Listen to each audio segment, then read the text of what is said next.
Hello students, so let's start with our today's video. Today I have taken another important concept of probability. As in the theoretical part of the probability, I explained you that the practical problems of the probability can be solved using two methods. The one was the fraction method and the other was the PNC method. PNC method refers to the permutation and combination.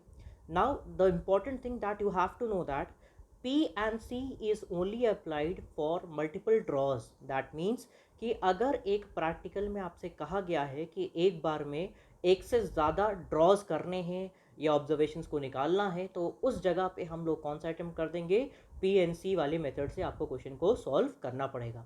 Late us say in a deck of 52 cards you have to draw two cards. अब आपसे कहा गया कि एक 52 cards का एक deck था, उसमें आप दो कार्ड निकालो एक बार में. या let us say in a bag filled with 13 balls you have to draw 3 balls. At random आपसे कहा गया कि आप 3 बॉल्स को क्या करो, ड्रॉ करो. ऐसी सिचुएशन पे you have to use the method of PNC.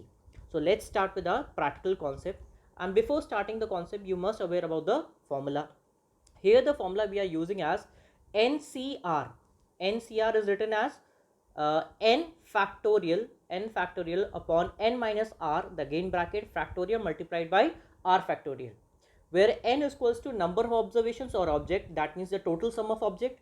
आपके पास टोटल वो चीज़ है कितनी, and r is equals to the number of draws और अटेम्प्ट. जैसे अभी मैंने एग्जाम्पल के तौर पे बताया था कि हमारे पास कुछ एक बैग में कितनी बॉल्स थी, 13 बॉल्स थी, तो एन यहाँ पे हमारा क्या हो गया, 13 हो गया.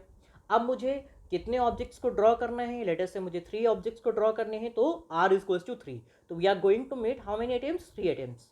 And this symbol is called as factorial. जो आपको एक्सक्लेमेशन मार्क जैसा सिंबल दिख रहा है, इसको हम लोग फैक्टोरियल कहते हैं. अब इस चीज़ को समझो, ये फैक्टोरियल का मतलब क्या होता है. लेट अस से कि हमारा यही फॉर्मूला कुछ इस फॉर्म पे लिखा होता, 6 फैक्टोरियल अपॉन लेट अस से 2 फैक्टोरियल एंड 3 फैक्टोरियल. तो इसका मतलब क्या होता भाई, 6 फैक्टोरियल का मतलब क्या हुआ. तो here I have taken this, late us से कि 6 फैक्टोरियल मीन्स इक्वल्स टू कि 6 से लेकर के डिक्रीजिंग ऑर्डर में टिल द वैल्यू ऑफ 1 तक आपको उसको क्या करना होगा, multiply. 6 factorial means 6 into 5 into 4 into 3 into 2 into 1. Let us say I have written as 4 factorial. 4 factorial means 4 into 3 into 2 into 1. Is that clear? In the same way we have written as 10 factorial. So 10 means 10 multiplied by all the numbers till 1.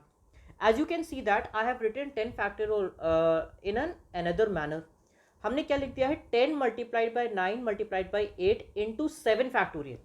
If you want कि हम अपने data को बहुत ज़्यादा expand नहीं करें, मुझे पता है कि आगे चल के ये सॉल्व हो जाएगा या वैल्यू ये डिक्रीज हो जाएगी, कैंसिल हो जाएगी, we can also write the quantity as 7 factorial. तो 7 फैक्टोरियल का वैसे मतलब क्या हुआ, 7 multiplied by 6 into 5 into 4 into 3 into 2 into 1.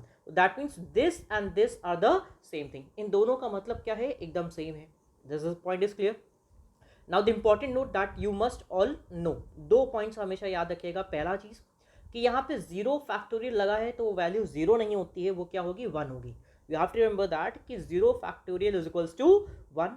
And in cases जब आपने यहाँ लिखा NCR का फॉर्मूला लगाया और जहाँ पे N and R both are same, that means कि आपके पास 3 बॉल्स थी और तीनों बॉल में आपको 3 अटेम्प्ट निकालने हैं, तो N कितना है, वो भी 3 है, और आपको नंबर ऑफ अटेम्प्ट जो करने हैं वो भी कितना है, 3. तो ऑब्वियसली सॉल्व करने पे आपके पास आंसर कितना हो जाएगा, 1. Hope this point is clear to everyone. अब आपको समझ में आ गया कि हमें परम्यूटेशन एंड कॉम्बिनेशन मेथड कब अप्लाई करेंगे, when the multiple draws are there. जब आपको एक बार में एक से ज़्यादा ड्रॉ करेंगे तो ही आप यूज़ करोगे. And we are going to use this particular formula. So let's try to understand this concept using another practical. Here is a practical in front of you. मैंने एक प्रैक्टिकल आपको दे रखा है and which says that a box contains 3 white 5 red and 8 blue balls. तो यानी कि आपके बॉक्स में कितने बॉल्स हैं, एक 3 वाइट है, 5 रेड है एंड 8 ब्लू बॉल्स है. If 3 balls are drawn at random. अब ध्यान समझिएगा, आपके ऑब्जर्वेशंस कितने हैं, 3 5 एंड 8 इज इक्वल्स टू हम 16. तो यहाँ पे n की वैल्यू कितनी हो गई, 16 is equals to n is equals to 16. And if 3 balls are drawn at random, तो यहाँ पे एक बार में हम कितनी बॉल निकाल रहे हैं, 3 बॉल, तो यानी कि r is equals to how much, 3. Hope this point is clear. Next move to other part. यहाँ तक तो ये बेसिक पार्ट था. अब आपसे देखिए क्या कह रहा है, फाइंड द प्रोबेबिलिटी दैट. अब कुछ ऑप्शन दे रखे हैं, दैट इज ई तक आपके पास ऑप्शन है.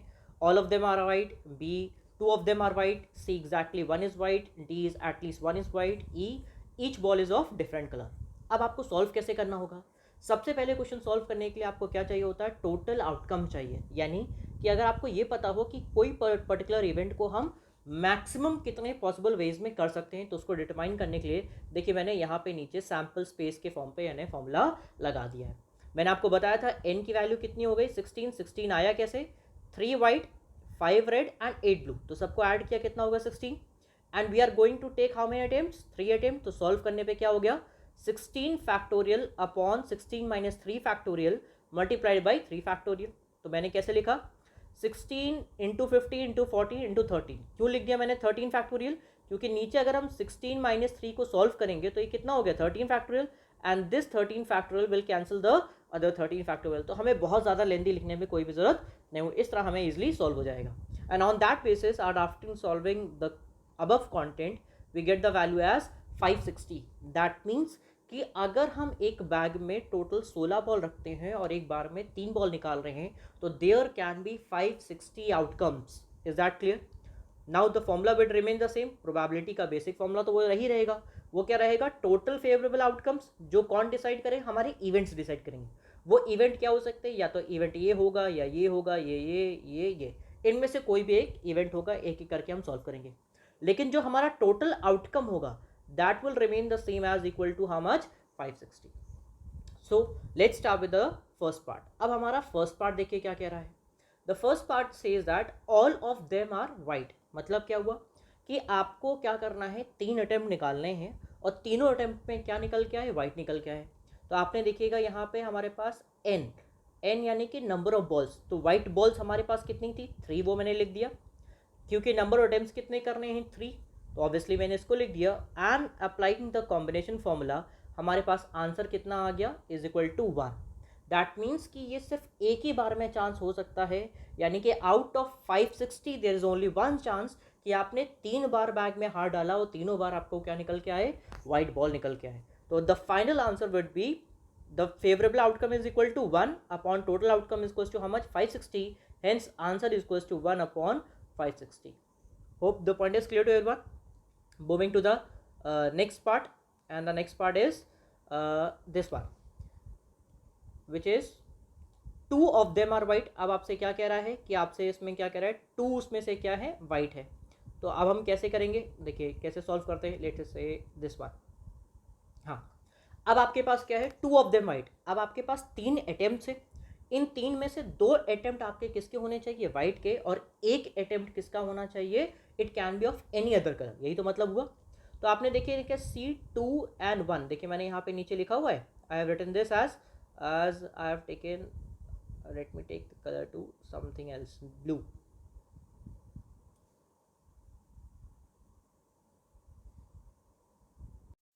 हाँ, so I have taken 2 colors. This is the I have taken a blue color to solve this case.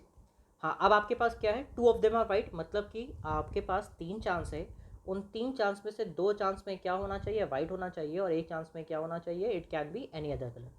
तो 2 अटेम्प्ट्स तो आपने वाइट में निकालने में यूज़ कर लिए, और एक अटेम्प्ट में कोई भी बॉल निकल सकती है। तो आपने कैसे सॉल्व किया? देखिए मैंने इसको फिर से यहाँ पे I have written in this manner. तो देखिए हमने कैसे लिख दिया, यहाँ पे ये लिखा हुआ है। आपने 3/2, टोटल वाइट्स कितने थे? 3, और उसमें से आपने कितने अटेम्प्ट यूज़ कर लिए? 2। नेक्स्ट केस में आपके पास 13 है। अगर हम वाइट को छोड़ दें तो यानी कि बाकी जो आपके पास ब्लू एक कलर था और दूसरा एक कलर रेड था, दैट वाज 8 and 5। इनको ऐड करेंगे कितना हो गया? 13 हो गया। तो यानी कि एक अटेम्प्ट में कोई भी 13 बॉल निकल जाए। और दोनों को हमने प्रोडक्ट निकाल दिया और इसको हमने इस तरीके से सॉल्व किया, and finally we get the favourable outcome as 39। तो this is, remember that this is a favourable outcome. ये आपकी प्रोबेबिलिटी नहीं है।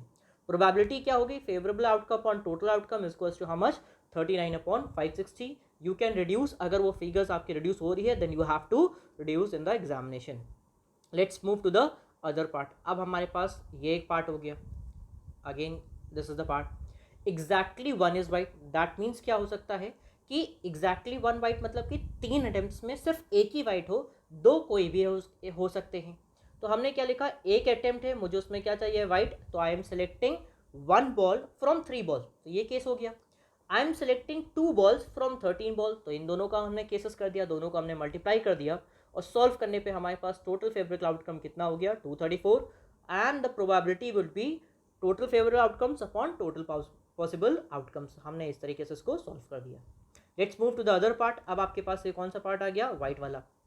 Next part says that at least one is white. Now you have to remember that at least one white का मतलब क्या हुआ कि अगर आपके पास 3 चांसेस है, कितनी चांसेस हैं, 3 चांस। देखिए मैंने 2 टॉपिक से मैंने 2 मेथड्स इसको समझाया हुआ है, this is the one method and this is the other method. मैं पहले टेबल मेथड को आपको समझाता हूँ।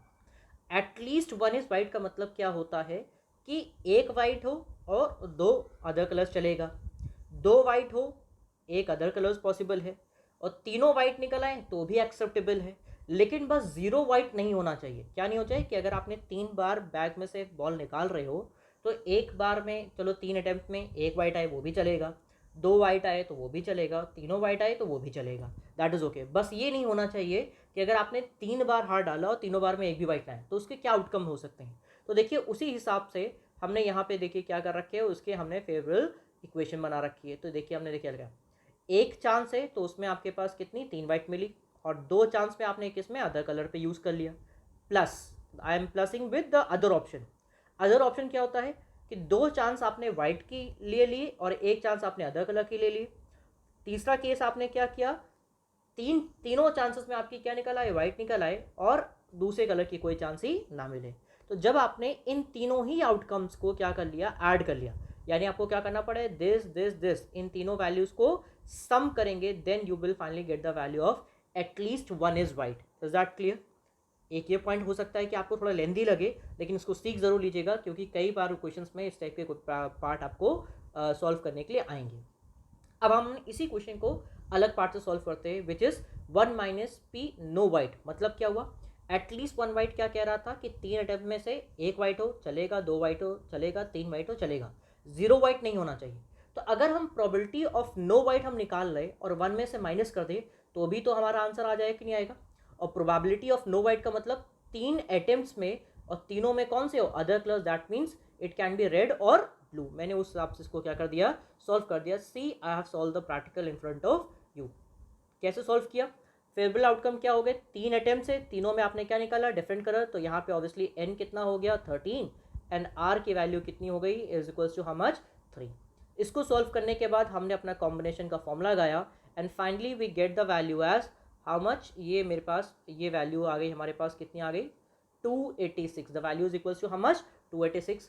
Therefore the final probability of getting no white या एटलीस्ट वन वाइट, तो आपके पास ये कितना हो गया, ये आ गया। फाइनली आपने यहाँ पे फॉर्मूले में प्लेस कर दिया and you get the answer as probability of at least one is white. ध्यान रखिएगा कि यहाँ पे जो ऊपर वाला पार्ट है that is this one part, यहाँ पे हमने ये क्या कैलकुलेट किया, प्रोबेबिलिटी ऑफ नो वाइट हमने कैलकुलेट किया। क्या कैलकुलेट किया, प्रोबेबिलिटी ऑफ नो वाइट। अब हमें एटलीस्ट वाला ऊपर मैंने फॉर्मूला लिखा था, वो फॉर्मूले पे देखिए मैंने वन सॉल्व कर दिया। 1 minus probability of no white, after solving the case we get the value as 274 divided by 560 and this is the final answer. Next moving to the other part. अब आपका अदर पार्ट क्या कह रहा है, all are of different colours, यानी आपके पास 3 attempts हैं और तीनों में आपके पास क्या है, अलग अलग कलर आए, तो उसके क्या फेवरेबल आउटकम हो सकते हैं। तो यहाँ बेटन एक अटेम्प्ट देखिए आपने किस में यूटिलाइज कर लिया, लुक एट दिस वन, उसमें कितना है, वाइट 3 थे, आपने वो यूज़ कर लिया। फिर दूसरा आपने क्या नाम है, एक अटेम्प्ट, दिस इज वन और उसमें आपके पास कितने बॉल्स थे, 5 बॉल्स थी। तीसरे में भी फिर आपने एक अटेम्प्ट यूज़ किया, उसमें कितनी बॉल्स हो गई, 8 balls. That means the combination is 3C1 multiplied by 5C2 multiplied by 8C1। और मैंने देखिए इसको इस तरीके से यहाँ पे सॉल्व करके दे रखा है, I have given this you in this format में। आपको सॉल्व करना आता है, बेसिक प्रैक्टिकल आपको सबको पता है, फैक्टोरियल का मैंने स्टार्टिंग में ही बता दिया था। You can finally get the value as 120। आपका आंसर कितना आ गया, 120 आ गया। And hence the probability of getting all the balls of different color is 120 upon by 120 divided by 560 या 120 by 560. Hope this point is clear to everyone. The basic point you have to remember that कि PNC method हम तभी apply करते हैं when you have multiple draws. ये ध्यान रखिएगा कि इसको अप्लाई कब किया जाता है, multiple draws पे। फॉर्मूला हमारा वही बेसिक प्रोबेबिलिटी का रहेगा जिसमें आप क्या रहोगे, favourable outcomes upon total outcomes. तो हमें क्या ध्यान रखना होगा कि अगर मल्टीपल ड्रॉज होंगे तो पीएनसी से हम फेवरेबल आउटकम निकालेंगे और पीएनसी से ही हम टोटल आउटकम निकालेंगे and after solving the values we get the final answer. तो I have given a single practical for you also. मैंने आपके सामने देखिए एक प्रैक्टिकल भी दे रखा है और डिफरेंट केसेस पे लगभग सेम है, ऑलमोस्ट सिर्फ एक फिफ्थ पार्ट थोड़ा सा डिफरेंट है, उसके लिए मैंने नीचे एक हिंट भी दे रखा है. Hope the point will be clear to everyone. देखिए मैंने नीचे एक आपके पास एक हिंट दे रखा है. You can easily get the point. Hope this topic is clear to everyone. Thank you students.